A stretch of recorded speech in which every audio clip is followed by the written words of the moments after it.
তিন শ্রেণীর ব্যক্তির বিরুদ্ধে আল্লাহ বলেন আমি নিজেই কিয়ামতের দিন মামলা দায়ের করব।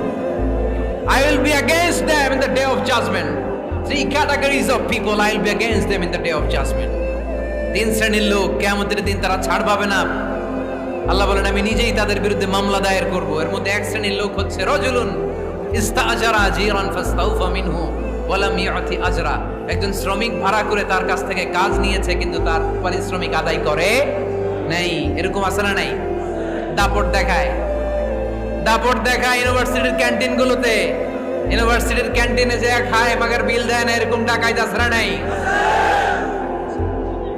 চায়ের দোকানে চা খায় আগে পরে দিমু বিল দেয় না, আছে না নাই?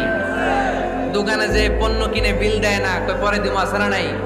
কিয়ামতের দিন আল্লাহ তোরে মাস্তানি ছুটাবে, চিল্লা এখন ঠিক কিনা? আনা খাসমুহুম, আমি নিজেই তাদের বিরুদ্ধে মামলা দায়ের করব। কথাটা কার? এজন্য বিশ্বনবী বললেন খবরদার, মেহনতি মানুষ, খেটে খাওয়া মানুষ, এদের দোয়া কবুল হয়ে যায়। আতুল আজিরা আজরাহু ক্বাবলা আন ইয়াজিফা